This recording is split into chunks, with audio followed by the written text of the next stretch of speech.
You know, Internet, sometimes love conquers all.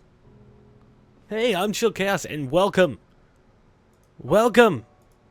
to Stand Up, damn it, stand up, put on your funny hat, and follow me as we continue the Katawa Shoujo adventure. I don't have anything clever to say. I kind of have a headache, but I must do this. The show must go on. As they said in Karazhan, the show must go on! And then they summoned all the bad stuff and they killed everyone. But you know what? I don't kill people.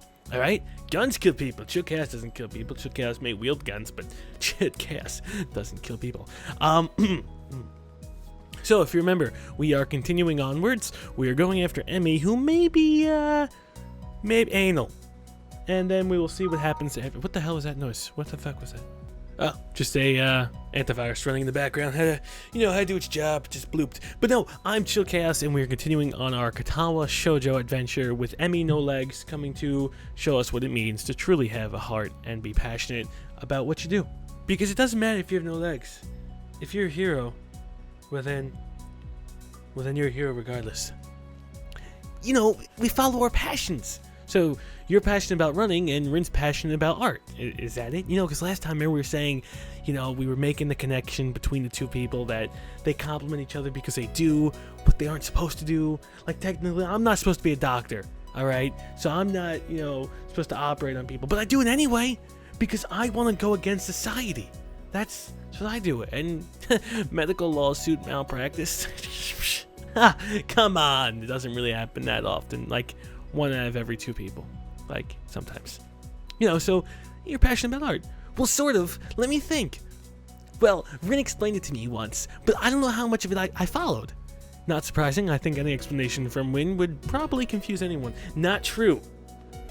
Okay, that's a lie. She really, well, because she's a downer, man. I'm all about the upbeat life. You want to go outside, you want to go sun tanning, and you want to get like a golden bronze tan. Yeah, you get the golden bronze tan. Don't go outside and like, well, I'm going to get brown and like fried. And because then when you go outside, you're going to get brown and fried. Positive attitude is a great way. And as Leonardo DiCaprio once said, or, Cobb in Inception, he feels positive emotions trump negative emotions every single goddamn time. So we go out there and we say good things are gonna happen, not this floozy bullshit. She says we both chase after an extreme. Like, she's always trying to find a new way to show a particular feeling or something. And I run because of the feeling I get from it. And since we don't allow ourselves to be slowed down by anything, we make a connection based on that. That got really deep and sentimental. What do you mean slowed down by anything? It wouldn't have to do with the fact that you have no legs. I mean, does that slow you down? Because you're pretty fast. I mean, you lapped me like twice, and I was impressive. I cried last night to sleep. I did things with my tears that I probably shouldn't have. It was used as a lubricant. I know. I'm sorry. Emmy looks surprised and points to her legs. Well, yeah, no, obviously. Because I'm a runner, and Rin's a painter even without arms. So we respect each other's determination. You're a goddamn hero, Emmy.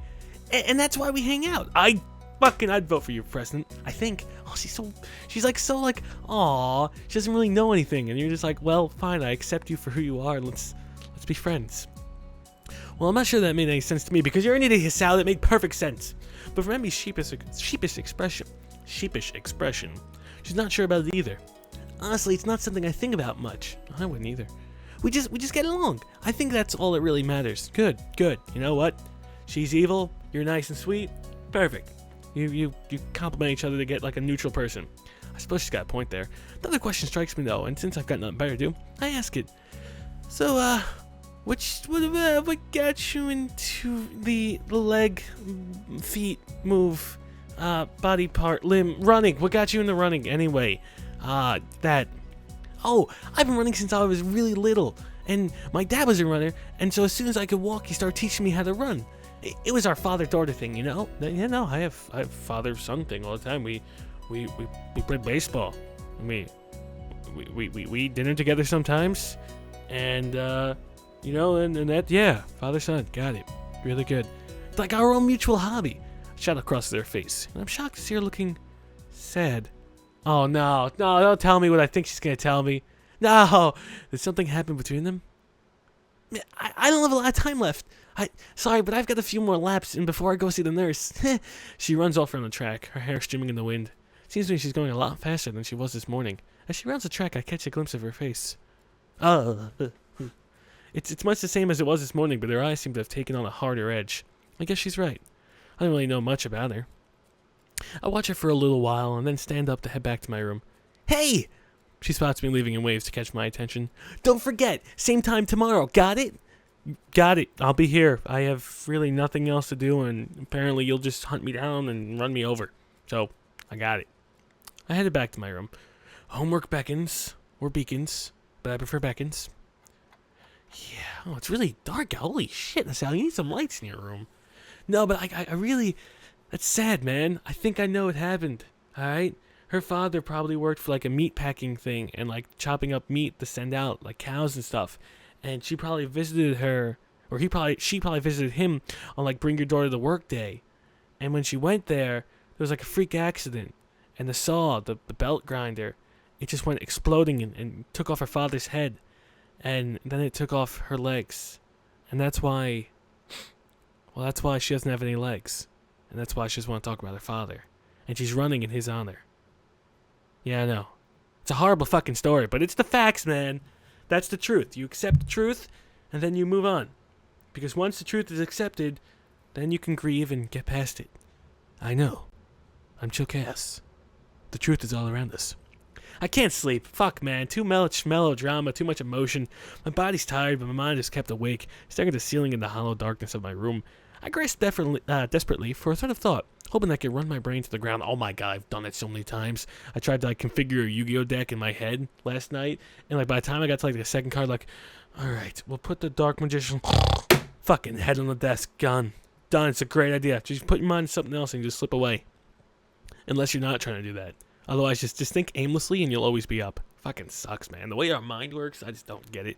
You know what? I wish there was a time where we could just literally walk outside and go to a grocery store and just pretend like we're just sitting there on a bench with our mind just aimlessly wandering around, and people would come up to us and they would ask us like all different sorts of questions, but we'd be so adrift that we wouldn't even have an answer for them. We'd just kind of just be there like a shell of a body. I've done it before. Like I've zoned out, but I wish like we can go to a public place and like auto zone out and like film it too, because I just want to get people's reactions as they see me like auto zoned out. I wonder if I drool on myself. I wonder if drooling on yourself is socially acceptable if you're not mentally deficient. Well, I don't mean mentally deficient as an insult. I'm just saying if you don't have a mental thing. Can people drool? Old people drool on themselves, and they're not mentally deficient. I'm bringing it back. I'm going to bring back the drooling. Anyway, all I can think about is how I can't think of anything. That's a goddamn dilemma. This is not productive at all. No, Sal, you are not. I wonder if it's a side effect of my medication, though it seems odd for it to take so long to show up. Then again, maybe I'm just not used to my new surroundings, as I'd like to think. Bro, you have met some cool chicks and some hot girls. Give it time, buddy. Give it time. I don't know, but for whatever reason, I'm awake, and I shouldn't be. This is ridiculous. Ignoring my body's stiffness, I get out of bed and look at my clock. 4 a.m. Last time I checked, it was only 1, so maybe I slept a little. No, it doesn't work like that.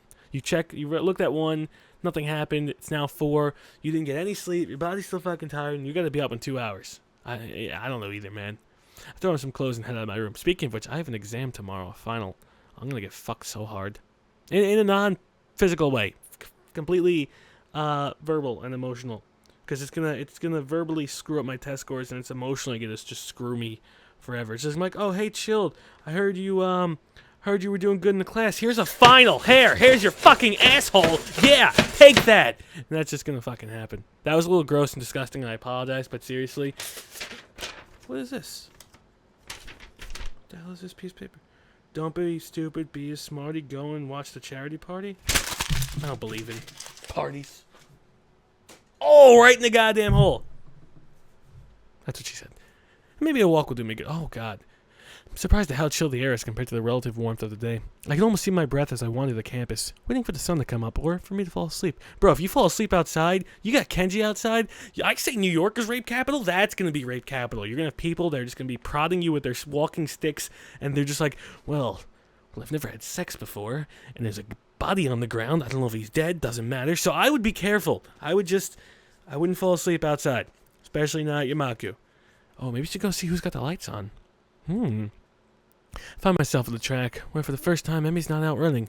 I suppose that makes sense. It's too early even for her, for it's pitch black. She would trip over herself and screw up her metal legs. The bleacher seats are cold, just like Emmy's legs. But at this point I welcome the sensation.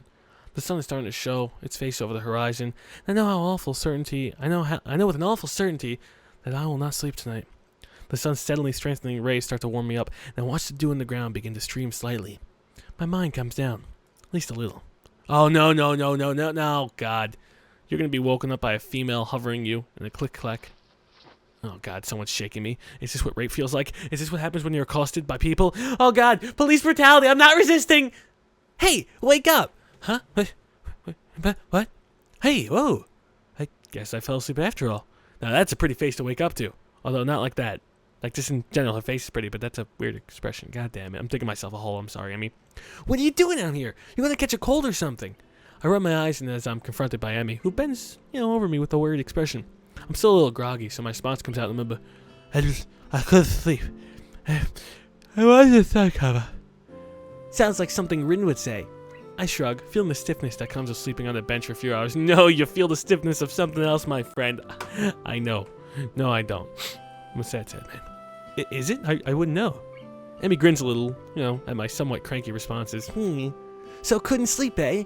Obviously, we need to run harder today. Was she Canadian? Even though I'm only known her for about a week, it seems very Emmish response to the problem. Hey, my body was plenty exhausted after yesterday, alright? You put me through the rigorous exercises and routines. I almost died, okay? I felt palpitations. I could have just passed out and bled everywhere. But you were like, it's okay, don't worry. I'm like, oh, okay, if I die, well then blood's on your hands. Or phlegm and mucus as I seize. My mind was just racing, that's all. I don't see the difference. If you run hard enough, your brain will get tired too. No, that's silly, Emmy. That's a stupid thing to say. I'm seriously questioning the wisdom of doing the first thing in the morning. I don't know if my grades will be able to handle me tiring my brain out like that. No, you're a dunce. Emmy pulls me up from the bleachers with surprising strength for someone her size. Ooh. Now come on, Hisao. We've got work to do. I don't actually know if I'm up to this, to be honest. Sometimes you just want to go to the gym and you want to feel like, I want to feel good about today. And I want to go work out and exercise. But then other times just like, I really want to feel good, but I got a lot of shit to do today. But you can't, man. The minute you break that routine, it's fucked. You get in the routine and you stay in the routine and then you're going to be good to go. It's all about routines. It's all about mental conditioning. All right?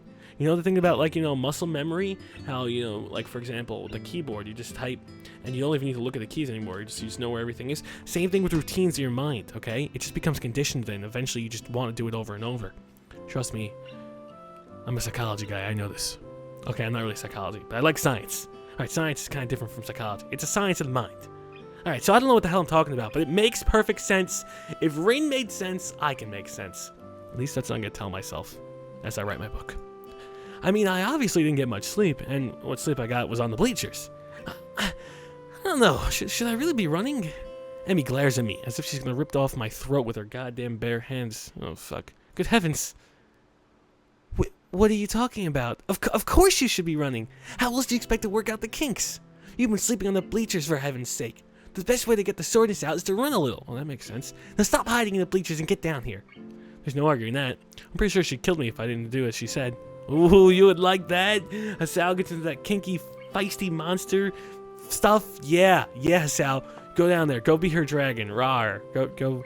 Go cuddle up to her feet. Or her hooves. Or the bends. I don't even know what the hell they are. Although they're really positioned kind of weird. Anyway, I get to my feet, which Emmy doesn't have, and hop down to the track. That was mean. I'm sorry, Emmy. I didn't mean to say that. I don't know what came over me. Bad person. The sun's warming things up rather nicely, I think. Emmy and I begin to stretch out, and I find myself once again hard-pressed not to stare. If this is how I have to wake up every day, well, might be able to get used to this. Alright, fine. Incentives in your routine.